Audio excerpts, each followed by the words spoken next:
I'm out of here, I declared. Fine, and don't bother coming back, my wife shot back.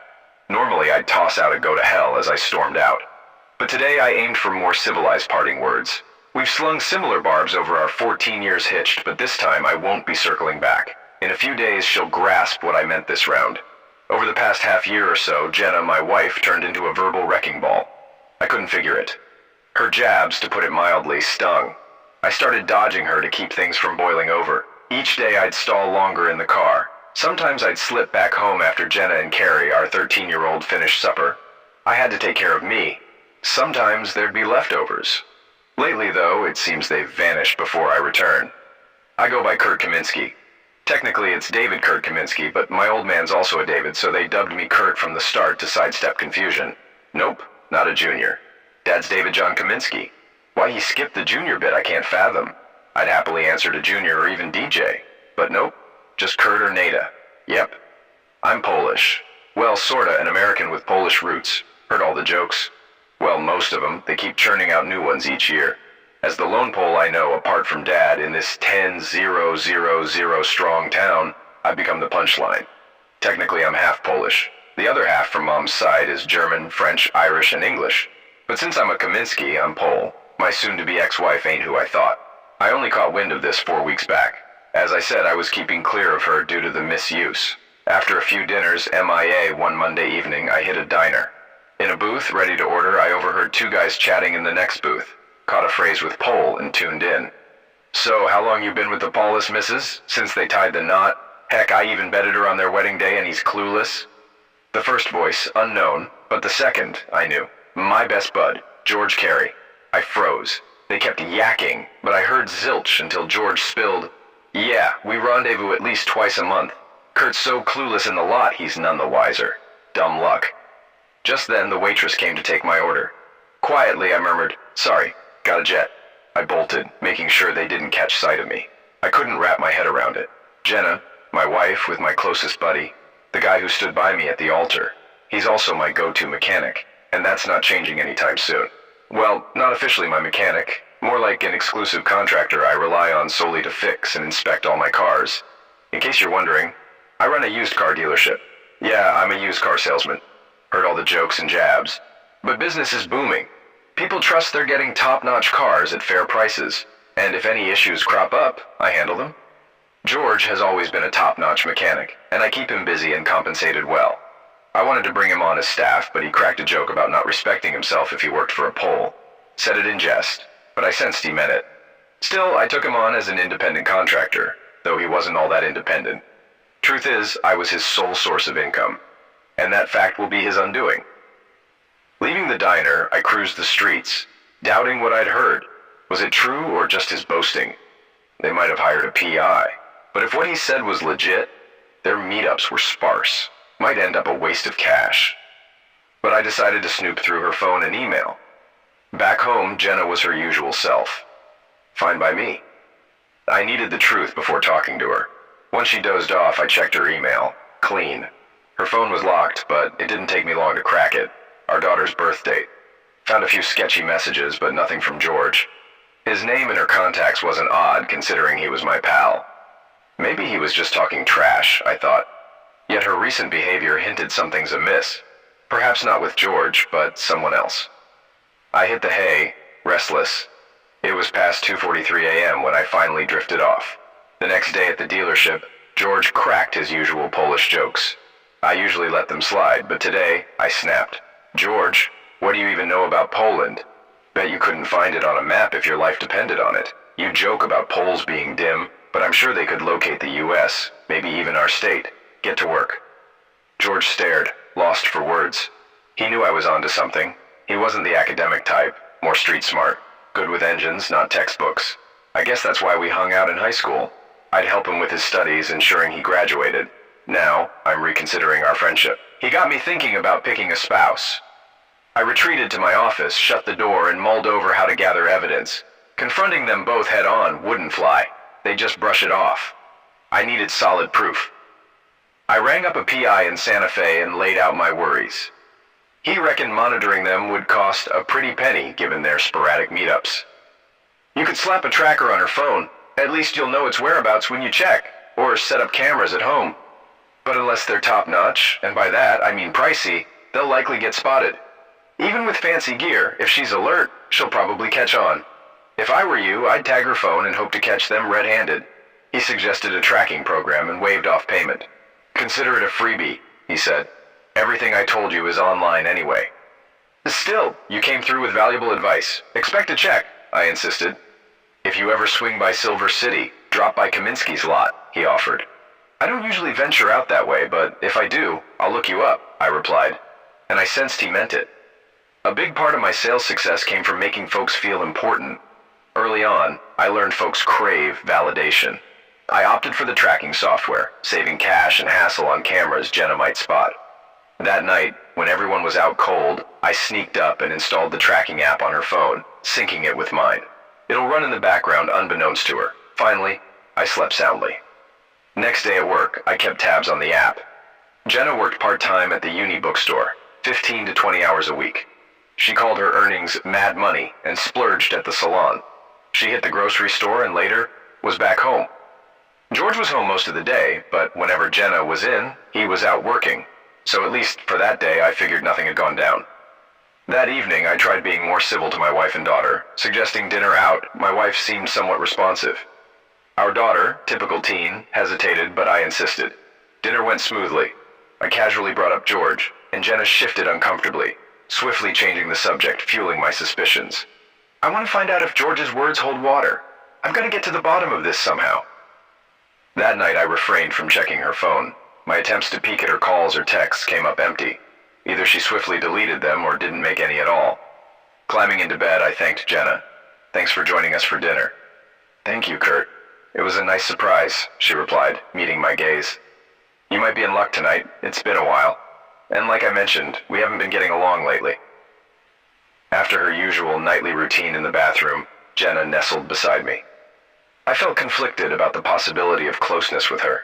If she had been unfaithful, did I even want it? I resolved to let her take the lead until I had solid evidence. I wouldn't initiate. We did end up being physically engaged, but it was rather ordinary. No need for specifics. Well, at least I enjoyed it. Throughout the week, I kept tabs on her phone's location, finding nothing out of the ordinary.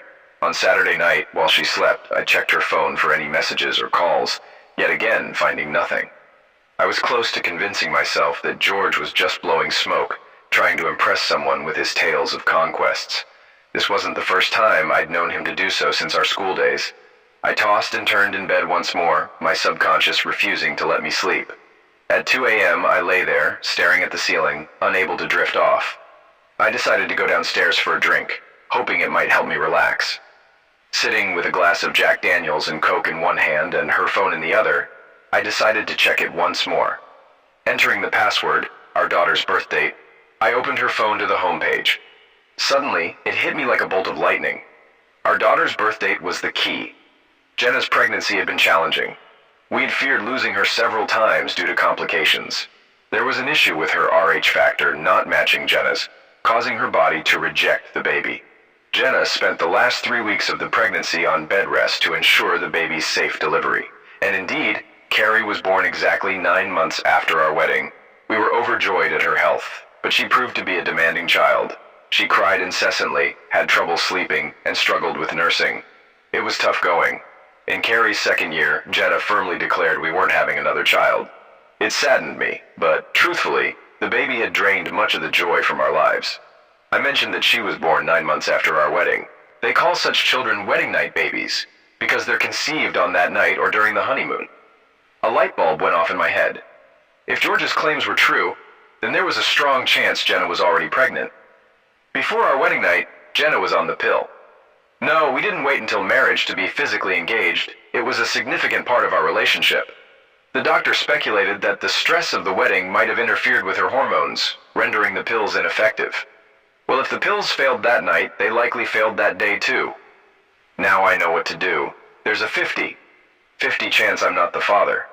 You know the saying, the early bird gets the worm?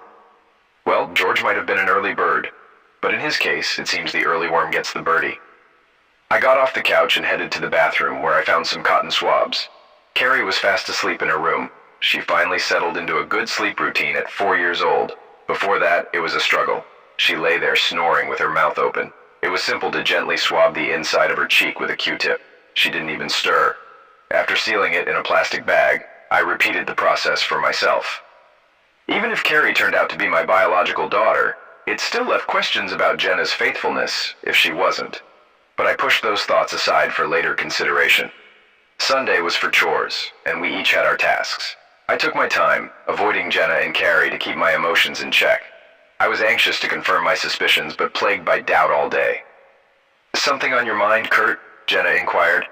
I needed a quick answer, so I replied, "I'm planning to buy a bunch of cars at the next auction to stock up the lot. Money might be tight until I make some sales." "Just don't overextend," she advised, always referring to the business as ours, though it was really mine. I'd set it up as a separate entity to protect my personal finances. Living in a religious community, I didn't want business decisions to affect my personal life negatively. "I'm thinking of paying off the credit cards and keeping only one open to improve our credit," I told her. It was a tactic to mask my strategy in case she found out about it later. "Do what you think is best," she responded indifferently. The idea came to me in a flash. It's amazing what your mind can do when you let it. This would minimize fallout if my suspicions proved true. So, bright and early Monday, I took the samples to Western New Mexico University and spoke with someone in the science department. They directed me to the department head, who welcomed the opportunity. I handed over some business cards and offered a 10% discount to anyone working on the samples.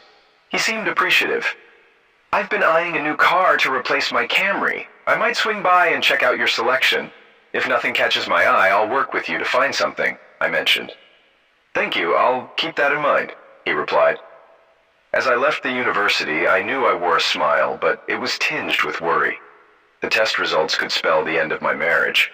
When I mentioned buying new cars to Jenna, it was merely a cover-up for my troubled thoughts. Yet, the idea started to grow on me. I summoned Paul, my accountant, loan officer, and occasional salesperson, into my office and shared my plans. "We're going to make this work," I assured him. "There's something else, Paul," I continued. "I want to clear the mortgage on my house. Can we work out a lump sum payment?" "Let me crunch the numbers and get back to you after lunch," he replied, exiting my office. As he left, I pondered contacting my lawyer for a family law referral. But then I hesitated, thinking, hold your horses, let's see the results first. I've yet to find concrete evidence of infidelity. After lunch, Paul presented the spreadsheet and we discussed the next moves for both plans. The following 2 days dragged on, each moment filled with anticipation for the DNA test results. Late Wednesday evening, the department head phoned, confirming the outcome and arranging to visit to discuss the car. When he arrived, I ushered him into my office. His expression said it all before he even spoke. "The samples aren't related," he confirmed. I nodded, though the news hit hard even though I'd half expected it. He gave me a moment before handing over the envelope with the results. When I glanced back up, my demeanor shifted. "So, about that car you were eyeing?" I inquired. "Well, it might sound cliché, but I've hit the big 5.0 and I'm eyeing a sports car. Thinking a Mazda Miata," I shared. Though I didn't have one in stock, I promised to scour the auction the next day for a well-kept one. "I'll ring you this afternoon with any updates," I assured him as he left. I've told Anna I might leave early, but I'll be reachable if needed, I thought to myself, knowing she wouldn't call. She rarely required my assistance. She handled most tasks herself. As I drove around the city, everything seemed different. I made a call to my lawyer, who, though saddened by the news, directed me to a colleague he trusted. After the call, I booked an evening appointment. The next day, over a snack at a restaurant, I reflected, have I truly squandered the past 15 years? I couldn't even claim to have a child from this marriage. While I still regarded her as my child to some extent, biologically she wasn't mine. What to do next? I couldn't pretend ignorance anymore. I'd been aware before, but now, there was no turning back. One thing I was certain of, George would face consequences. It didn't matter that he'd been my closest friend for years. With friends like him, enemies seemed preferable. Jenna, too, would face repercussions. I wondered if she was aware that Carrie wasn't mine. Even if she wasn't, she kept this truth hidden from me. The secret of her infidelity on our wedding day with my best man, my supposed friend. Now I had no reason to doubt what I'd overheard. She indulged with him at least twice monthly. Anger began to well up inside me, and before it spiraled out of control, I knew I needed solitude, away from everyone. I should have called Jenna, informing her I wouldn't be home that evening. Going home was out of the question. I feared I might do something that would land me in jail. She picked up the call. Hello? Kurt? Hey, I'll be spending the night in Albuquerque to prep for the auction tomorrow at 8. Oh, I responded flatly. Well, okay then. Have a safe trip. I rarely ventured to Albuquerque for auctions, so this deviation was notable. I wondered if she'd exploit my absence for the night. She'd have to come up with an excuse regarding Carrie from my parents, which wouldn't be easy to explain. Nevertheless, I'd intermittently check her phone tracker throughout the evening to see if she ventured elsewhere. I navigated the roads to Albuquerque, aiming to purchase at least 20 cars, including a Mazda Miata. I'd arranged for their pickup and delivery to my lot post-auction. Now, the dilemma was who to entrust for their mechanical inspection.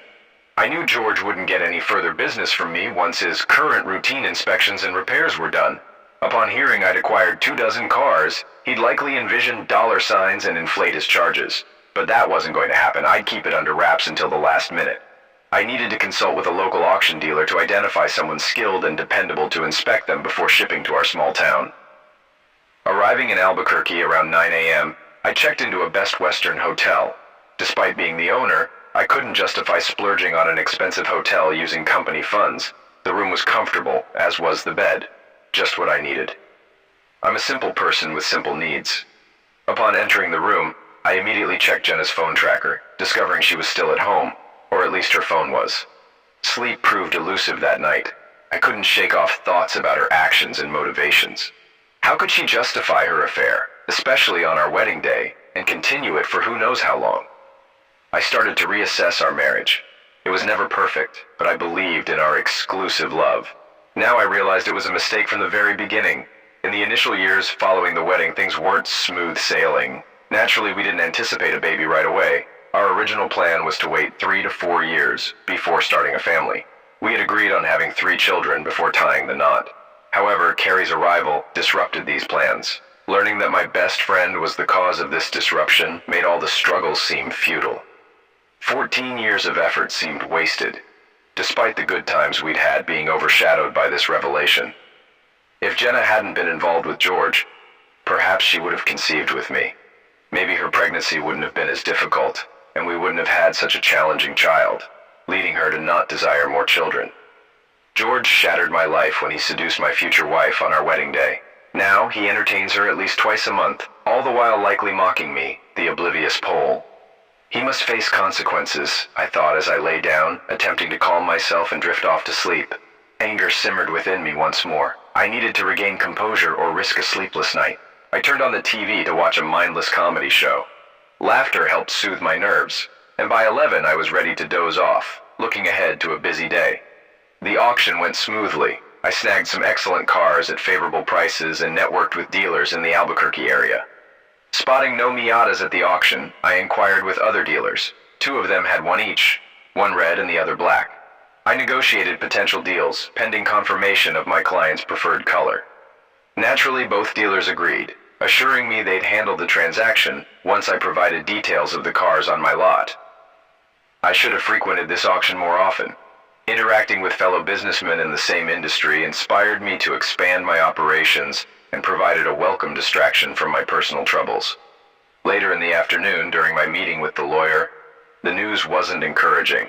I faced losing half of my assets, along with alimony and child support payments, for a child who wasn't even mine. In that moment, I decided against pursuing a divorce. Instead, I resolved to leave her with George's child, paying off the mortgage on the house. She could remain there, but with only my name on the mortgage, she wouldn't be able to sell it. By continuing to cover taxes and utilities while living elsewhere, she wouldn't have the option to resign and claim the house. However, I needed to make a decision regarding my business. Although it was registered as a corporation, I had a gut feeling that without proper protection, I could risk losing it. Consulting my business lawyer became a priority. Arriving home, utterly exhausted from a demanding day, I informed Jenna of my fatigue. "I'm beat, planning to shower and hit the sack," I muttered, making my way to the bedroom. "Want dinner?" she inquired. "No, had a late lunch," I replied. At least she cared enough to ask. The shower was blissful, almost like my troubles were washing away. While problems persisted, I found solace in devising solutions. Minutes after my head hit the pillow, sleep enveloped me. The past week had been stressful, but with a plan in motion, I finally found mental reprieve. Rising early, feeling rejuvenated, I headed to the office before Jenna and Carrie stirred. There, amid spreadsheets and financial reports, I orchestrated my next moves. I briefed Paul on the 23 car purchases and instructed Anna to cease assigning work to George, emphasizing the need for secrecy. She eyed me quizzically. "You're the boss," she remarked. "Thank you, Anna. You're invaluable." At 9 sharp, I phoned my business lawyer seeking advice. "Your business is registered, but she might still force a sale to claim half its value. Consider selling preemptively," he suggested. "I can't. It's my life," I retorted. "Let me mull it over and get back to you by week's end." This news hit hard. I'd poured sweat and tears into building my business, akin to raising a child. Unlike Carrie, I thought bitterly. Rage threatened to consume me again, but as a seasoned businessman, I knew to compartmentalize. I refocused on my business agenda. First up, contacting Doug, who confirmed George's claims. "Doug, Kurt Kaminsky here. I've got intel on 2 Miatas you might fancy, red and black. Still interested?" "If the price is right," he replied. "Which color do you prefer?" "Let me show you both. We'll crunch numbers afterward." "Even if we can't agree, I can sell it easily," I assured. "And your pick?" he pressed. "Red makes a bold statement, but fades faster. Black's elegant, but heats up quickly here. Planning to garage it?" "Yes," he affirmed. "Red it is then. When can we meet?" "Monday or Tuesday." "Perfect. Call upon arrival." "Deal." After hanging up, I dialed the dealer with the red Miata to negotiate a swap. He showed interest in the BMW sitting on my lot for 3 months, recognizing its better prospects in a larger city. Meanwhile, George showed up with several cars still awaiting repairs. As an independent contractor, his flexible schedule suited my needs, despite my simmering anger toward him. Overhearing salesmen discussing the impending arrival of 23 cars, George inquired about the schedule. "Hey Kurt, when are these cars from the auction coming in?" "I want to plan my repairs," he queried. "The auction house will handle the delivery, likely late next week or early the following," I informed him tersely. Struggling to keep calm in the presence of this betrayer, I managed to chuckle as he departed. That weekend, I distanced myself from Jenna, occupying myself with yard work and errands. Checking her phone tracker no longer concerned me. I harbored only contempt for her. Raising another man's child felt unforgivable. Monday found me back at the car show. I arranged to trade the BMW for the Miata, setting off to Albuquerque to finalize the deal.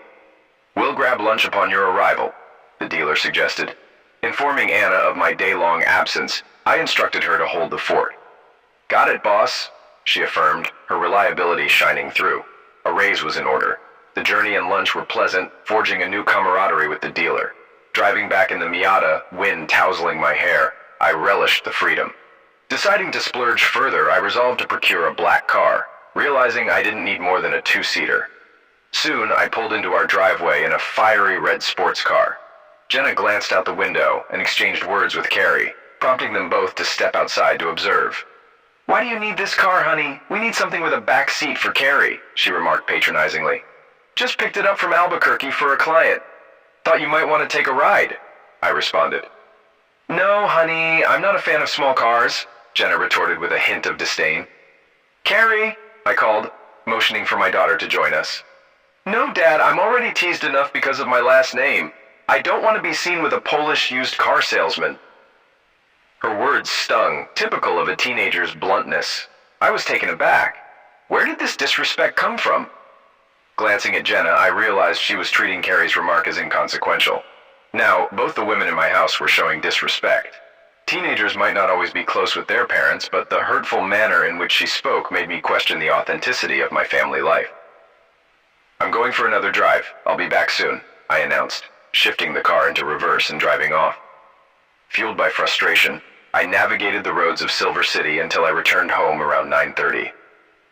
Heading straight upstairs, I took a quick shower and crawled into bed. When I didn't emerge from the shower, Jenna entered the room, casting a bright light into my eyes. Squinting, I closed my eyes. "Are you sulking because we didn't choose a sports car? Aren't you going to spend time with your family? You're not just Polish, you're childish," she chided. Her sudden attitude shift puzzled me. I couldn't shake the feeling that it stemmed from George. Spending time with him had seemingly influenced her disregard for my heritage, now passed on to our daughter. Yet, She wasn't even my daughter. Despite supporting her, I needed to accept that fact. Looks like you and your daughter would rather do without a pole around, so you might as well just leave, I retorted heatedly. Her demeanor only fueled my anger. She would regret treating me this way. From then on, the atmosphere in the Kaminsky household grew cold and silent. The following day, I contacted Doug, who came over to inspect the Miata. He was thrilled with it. After discussing the numbers, he was pleasantly surprised by the great deal he received. $0 less than Kelley Blue Book. As he was finishing up the paperwork, he mentioned, "My best friend handles purchasing for the university, and we rotate about 16 cars every 2 years. It might not be much, but could you speak with him? Always happy to do business, and I'll ensure he gets a good deal," I replied. "I'll have Jim reach out to you by the end of the week." "Thank you," I said. That's how I expanded my business, by treating people well and showing appreciation for their referrals. On Wednesday, my lawyer called. "Hey Kurt, I think I have a solution to your potential issue. Can you swing by this afternoon to discuss it?" "Absolutely. I'm eager to get started." The tension at home had become unbearable. At the meeting later that day, I heard the plan and was pleased with it. It would take about 2 weeks to execute, but if successful, it would be worth it. Over those 2 weeks, I gradually moved personal items and tools from my house to an apartment nearby. Meanwhile, George awaited the arrival of the 24 cars to do some work, but I kept delaying him. During the past weekend, I did some yard work and cleared out my closet and drawers when Jenna and Carrie weren't around. Jenna did laundry during the week, so she didn't notice the emptiness of my closet. This brings me back to that Monday night. When I told Jenna I'm leaving, she once again began to show rudeness and disrespect, targeting me for being Polish and a used car salesman. In the past, I would go to a motel for a night or two, depending on my level of anger. The following Tuesday morning, I arrived at the parking lot early and gathered my employees in the conference room. It was a regular weekly meeting, so nothing seemed unusual. I began, "Good morning. As you all know, the cars I purchased a couple of weeks ago arrived yesterday afternoon. They've all been inspected and prepped, ready for sale. We won't be using George for any more work here. If he asks, just say we're going in a different direction. You've all been fantastic. You're like family to me, so it's tough to discuss what's next." Pausing to wipe a tear, I continued, "I've sold the business." Surprised, they looked at me. "But nothing changes regarding your roles except Anna, who will take on some of my duties and receive a corresponding raise." Despite their astonishment, they began congratulating Anna, recognizing her hard work and worthiness. "Anna, please come talk to me after the meeting. There are some things we need to discuss," I said. "I'll still be involved in the company, but only in an advisory capacity and may occasionally sell. I don't want to interfere with your sales," I assured her. They were all relieved that I'd still be around, even if only occasionally. After the meeting, as we exited, George stood there. "Hey, why wasn't I included in the meeting?" he asked, surprised. "Because it was for staff only, and you're not an employee," I explained. He seemed taken aback. "I see the cars have arrived. I'll get to work on them," he said. "No need. They've already been prepared for sale," I replied firmly, leaving him stunned. "But I always check the cars," he protested. "George, I've sold the business, and the new owner wants to go in a different direction," I informed him, holding back my anger. "I'll save that for another day."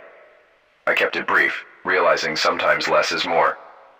"I can't believe you sold the business," he exclaimed, making it about himself. "What now?" "You can pick up your check for the past 2 weeks' work." It wasn't much.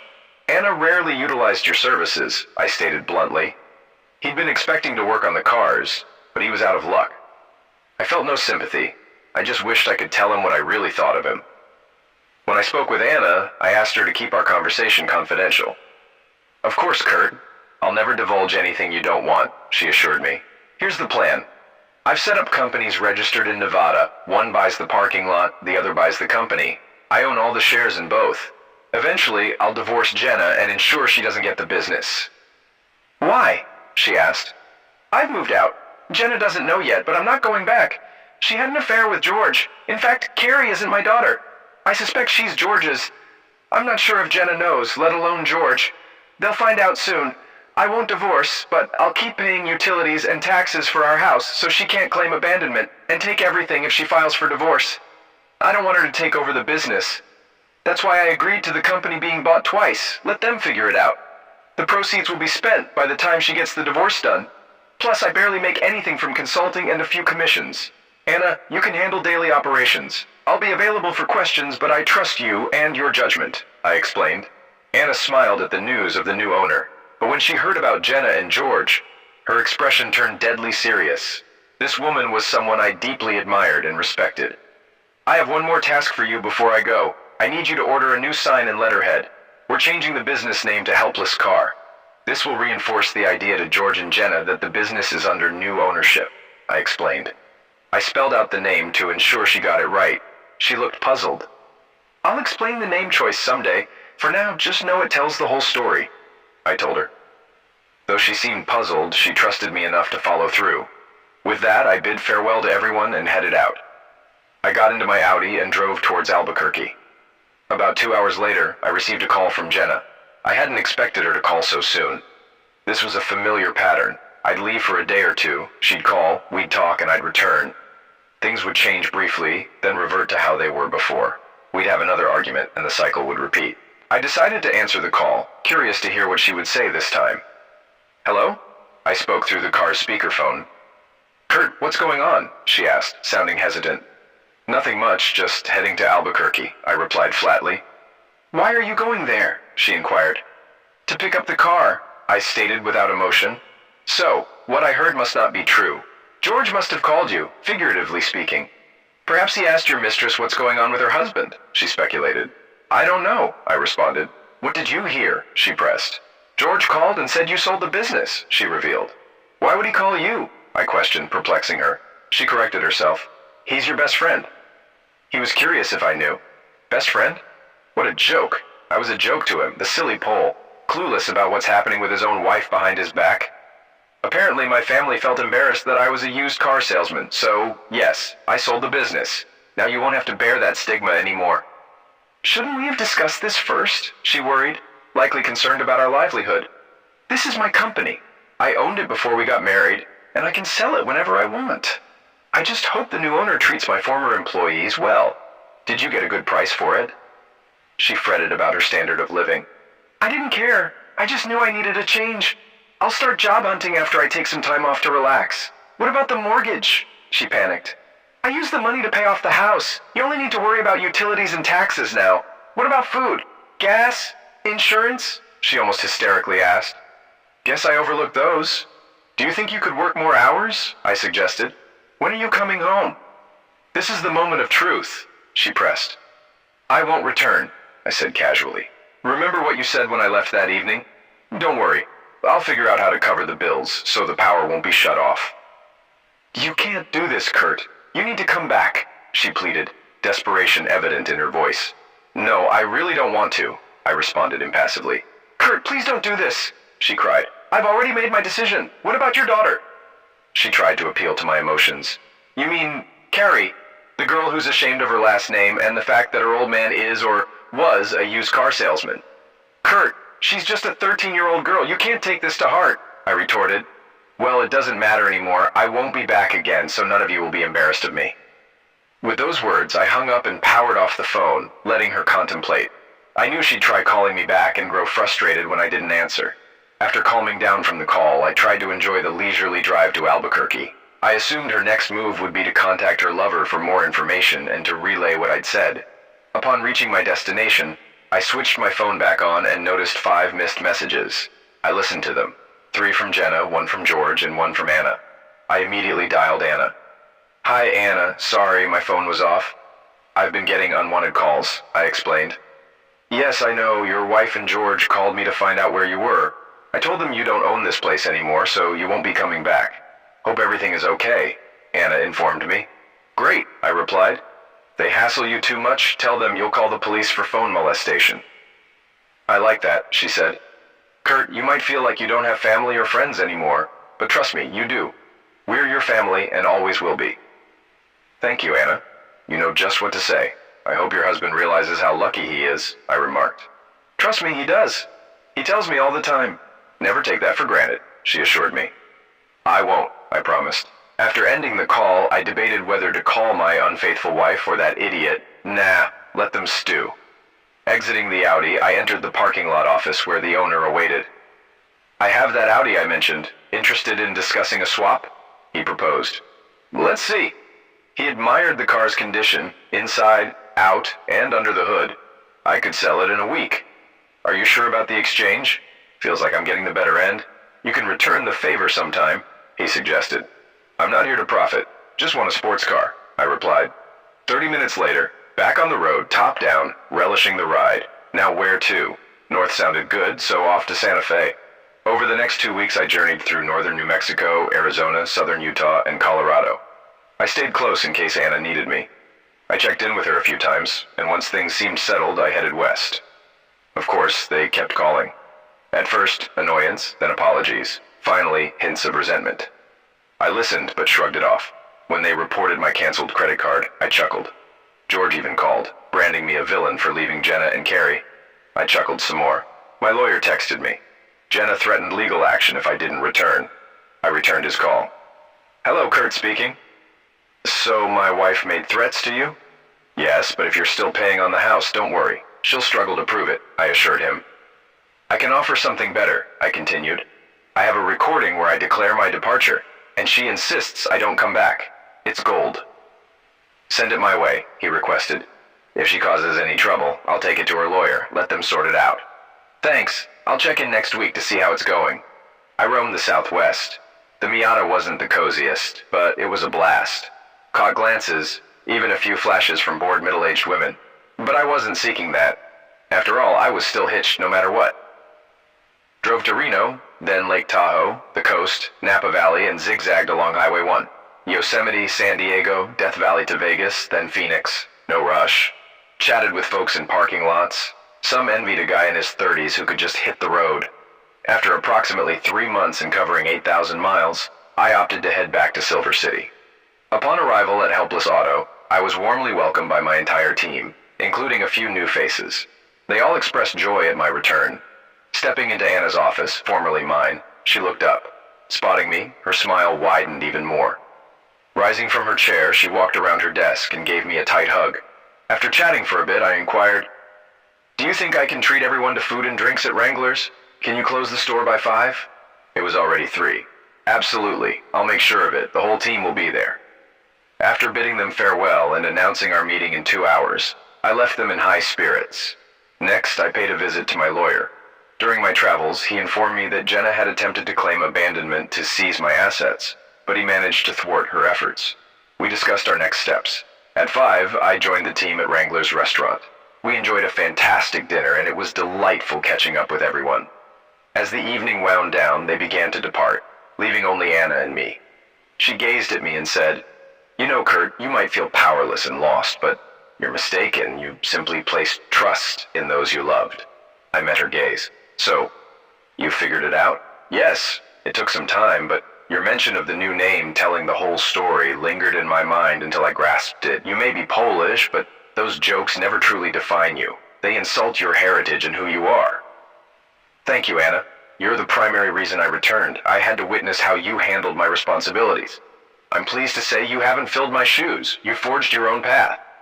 I had an exceptional mentor. She expressed gratitude, we embraced, and then she departed to her husband, who appeared genuinely content. I headed back to the apartment I hadn't visited in 3 months. The air was stale, necessitating some ventilation. Opening the windows, I allowed the refreshing evening breeze to permeate the rooms. I grabbed a beer and settled on the terrace overlooking the pool. Several people were swimming, and a family was enjoying themselves nearby. My mind drifted to Jenna and me. We once harbored lofty aspirations and dreams when we tied the knot. Now, they seemed to have vanished. Glancing at the wall clock, I noted it was around 8:30. A realization struck me. It was time for a confrontation. I rose, hopped into my Miata, and drove to my house. Technically still mine since I purchased it before marrying Jenna, and my name was the only one on the deed. Disappointment washed over me as I pulled into the driveway. The yard was unkempt. It appeared the landscaping had been neglected. The porch light was on, indicating Jenna was likely home. I approached the door and knocked. After a moment, Carrie answered. Her eyes widened as she greeted me. "Dad? Hi, Carrie. Is your mom home?" She stuttered before yelling, "Mother!" From the kitchen, I heard Jenna's tense, high-pitched voice. "What's the matter?" Carrie continued to stare at me and loudly exclaimed, "Dad!" Jenna appeared from around the corner, spotting me and shrieked, "Where are you going?" I opted to respond calmly to her outcry. Traveling, I stated evenly. Just then, George emerged from the bedroom in his underwear. "Oh," I remarked. "The whole family is here. Mom, Dad, and child." "What the hell are you talking about?" Jenna retorted sharply. "I guess George has stepped in to fill my role after all. It's rightfully his," I remarked. Jenna appeared puzzled, while Carrie's tone turned visibly enraged. "Actually, young lady, you seem to be misinformed," I interjected, knowing she disliked being corrected. "George never worked for me by his own choice, so I couldn't have fired him. Regarding bills, all utilities and car insurance are covered." Jenna interrupted. "What about groceries and gas for the car? You had a job, did you lose it? It used to cover expenses while I was away." "Do you think you can just waltz back in and take over?" Jenna challenged. "No, I'll wait until you and your partner find somewhere else to live. It was clear they were staying together in my house, and Carrie seemed fine with it." Jenna retorted. "I'm not leaving my home." "Correction, this is my home. It was mine before we married, and only my name is on the deed," I asserted. "You left, so now he's mine," Jenna insisted. "That's not how the law works. Since I cover the utilities and taxes, I remain the legal owner. Even though I've been away briefly, it's still mine. Don't worry, I'll give you until the end of next month to find a new place. Just make sure you take your daughter with you." "What do you mean, your daughter? She's our daughter," Jenna protested. "You couldn't have said it more accurately," I chuckled. Jenna looked confused. Turning to Carrie, I disclosed, "Carrie, I know you dislike being called Polish, so here's some news. Your real father isn't me. It's George." Silence enveloped the room.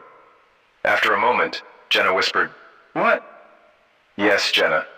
It seems your carelessness on our wedding day resulted in a child, but not mine. However, it's good news for you, Carrie. You can now take your real father's last name and become Carrie." "I wonder if perhaps Mom chose the name Carrie out of respect for her lover," I pondered aloud. Jenna and George exchanged looks, the color draining from his face. "What about you, George? Don't you want to step up as a father? Well, that's unfortunate. It's time to take responsibility. But look at the bright side. It's just 4 more years until college," I remarked. Jenna and George nearly echoed each other. "I don't believe in that." With a swift motion, I handed them the DNA report. "See for yourselves." They snatched it, glanced at it, and then both collapsed. "Carrie, inform the Lovebirds that your mom will be served with divorce papers next week, along with an eviction notice," I instructed before walking away. Throughout my absence, I couldn't shake the thought of whether this affair had been ongoing during our marriage. Did she choose me, or was I just a pawn? I felt utterly helpless, ignorant, and vulnerable. George had mocked me behind my back and even cracked Polish jokes to my face. Back at the apartment, I drowned my thoughts in beer. The next morning, I visited the lawyer to initiate the paperwork. Despite knowing I'd have to sell the house and split the proceeds, being a barely working person meant I wouldn't owe alimony or child support, especially with another man in my place. At least that's what I hoped for. The betrayal by Jenna and George was devastating. Rebuilding trust, whether with a man or woman, would be a daunting task. Perhaps I should consider therapy. As the divorce proceedings commenced, I returned to work at the dealership, emphasizing to my colleagues that I was no longer the boss, and only needed 1 sale per week to cover my expenses. I even insisted on just 1. When faced with court-ordered child support, I ensured that my bank accounts were emptied, leaving only enough for my basic needs at month's end. Jenna hired a lawyer, though I questioned how she could afford one. Perhaps he worked pro bono. Regardless, they'd be in for a surprise. Despite scrutinizing my accounts and the sale itself, they failed to uncover anything substantial. I learned from my colleagues that during my absence, George visited the dealership almost daily for the first 2 weeks, trying to secure work from Anna. However, she consistently turned him down. Eventually, he gave up. Now he regretted not obtaining his ASE certification, as his only job prospect was at Valvoline, doing quick oil changes for $13 an hour. I hoped Jenna would work full-time, or they'd struggle financially.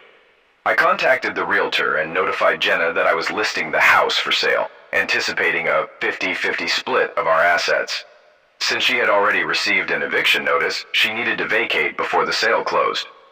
One evening, Jenna knocked on my door and I reluctantly let her in. "What do you want, Kurt? Can we talk?" she asked. "I'm not sure it's a good idea. We're in a legal battle," I replied. "Come on, Kurt. It's just us. No lawyers. Can't we have a civil conversation?" she pleaded. All right, but let's go to Denny's, I suggested. There'll be witnesses, I thought to myself. I didn't trust her enough to be alone with her. At Denny's, after exchanging pleasantries, I asked, "Why, Jenna?" She hesitated before answering. "I guess the simple answer is that I liked both of you and couldn't choose." "So you were seeing both of us at the same time?" I questioned.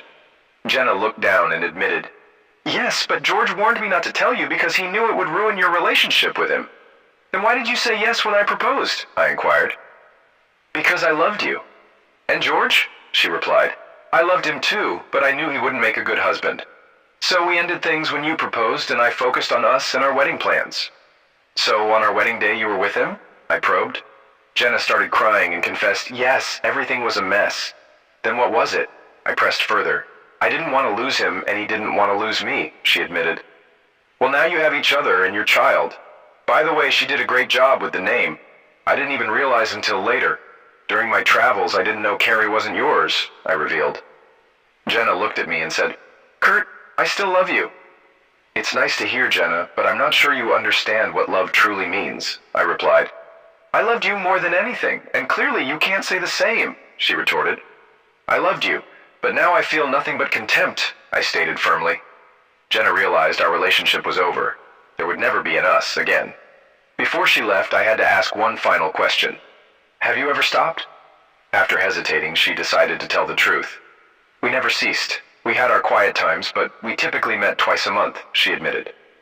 I was hoping for a different response, but I appreciate your honesty. One more thing. About a year ago, your behavior towards me changed. What triggered it?" I inquired. Her face flushed red, then she grew slightly angry. "George started pushing for a bacchanalia not involving you." "I might have considered it if you were involved, but we couldn't navigate it. His persistence made me resent you for something I knew you wouldn't agree to. It's odd, but I thought I could have both of my men together and resented you for not being open to it," she confessed. "Did you go through with it?" I asked. "No, I contemplated it. But then you left, and everything fell apart," she admitted. "Well, now you're free to pursue it. Your choices don't affect me anymore," I remarked. Sensing our conversation was concluding, I settled the bill, and we headed to our cars. 4 months later, we stood before a judge and finalized our divorce. George was present too. Exiting the courthouse, Jenna suggested, "Maybe we can grab a drink, the traditional way." "Certainly," I agreed. Despite the previous animosity, it had dissipated. Then I thought, this marks the end of my association with them. They can now be together. Let them wallow in their own mess. They deserve each other. Ha! Jenna will have to adjust to a lower standard of living. All right, maybe the resentment hasn't completely faded. Despite being Polish, I demand respect.